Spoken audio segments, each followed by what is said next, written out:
ایک جگہ میں گیا، مجھے بتایا کہ یہ درخت نبی پاک علیہ الصلوۃ والسلام کے زمانے کا ہے، یعنی اس کی جو تحقیق کی گئی کہ وہ 1400 سال پرانا درخت ہے۔ تو درخت ایسے بھی ہوتے ہیں جو ہزاروں سال چلتے ہیں، سینکڑوں سال چلتے ہیں۔ میں اور آپ نہیں رہیں گے، یہ درخت رہیں گے۔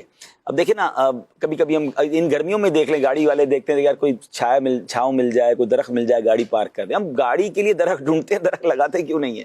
تو ذرا غور کریں۔ اچھا، پھر ایک بڑی خوبصورت تحقیق ہے کہ دنیا میں اگر جتنے لوگ ہوتے ہیں نا، اس کو ملٹی پلائی اگر آپ 10 کریں تو اتنے جانور ہوتے ہیں۔ یعنی اگر 8 ارب انسان ہے تو 80 ارب جانور ہیں جو زمین پر جانور ہیں، اور اس کو ملٹی پلائی 10 کریں تو پرندے ہوتے ہیں۔ یعنی اس کا مطلب دنیا میں 800 ارب پرندے ہیں۔ پرندوں کی کالونی کون سی ہے؟ پرندوں کے گھر کون سے ہیں؟ پرندے کہاں رہتے ہیں؟ کبھی سوچا آپ نے؟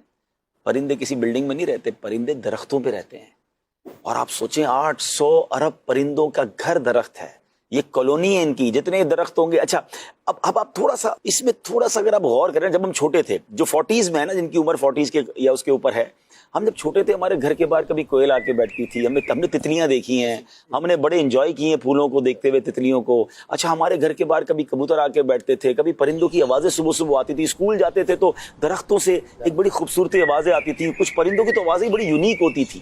ہمارے اسکول میں بھی درخت ہوتے تھے، ٹھیک ہے؟ اب کہاں ہیں وہ آوازیں؟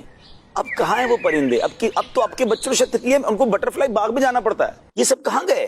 یہ غور کرنے والی بات ہے۔ شہر کراچی والوں سے میں بات کر، ہو سکتا ہے گاؤں میں ابھی بھی نظر آتی ہوں۔ جو بڑے بڑے شہر ہم نے کانکریٹ کے جنگل بنا دیے نا، ہم نے صرف بلڈنگیں بنائی، ہم نے روڈیں بنائی، درخت کاٹتے گئے۔ دنیا کے کئی پرندے ایسے ہیں شفاعت بھائی، جو ہم نے پڑھا کہ وہ سینکڑوں ہزاروں کلومیٹر کا سفر کر کے مائگریٹ کرتے ہیں مختلف ملکوں میں، لیکن جہاں درخت، اچھا وہ جا کے رہیں گے کہاں؟ اب مثال کے طور پہ ہم سارے کہہ رہے ہیں چلے ہمیں دبئی جانا ہے، یا کوئی کہتا ہے میں نے پنجاب جانا ہے، تو اب پہلے کیا سوچتے ہیں میں رہوں گا کہاں؟ یا ہوٹل کرواؤں گا، یا کمرہ کرواؤں کسی رشتہ دار کے۔ لیکن میں وہاں جاؤں جہاں گھر ہی نہ ہو، تو میں کیوں جاؤں گا بھائی؟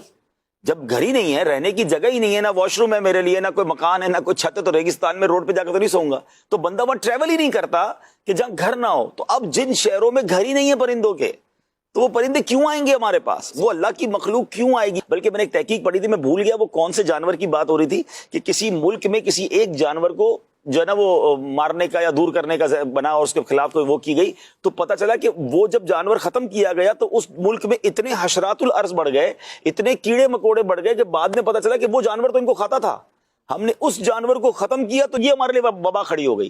تو بہت ساری چیزیں سسٹم کا حصہ ہوتی ہیں، کہ کسی چیز کے لیے کیا صفائی اس سے ذریعے ہو رہی ہوتی ہے، کس کے ذریعے کیا بہتری ہو رہی ہوتی ہے۔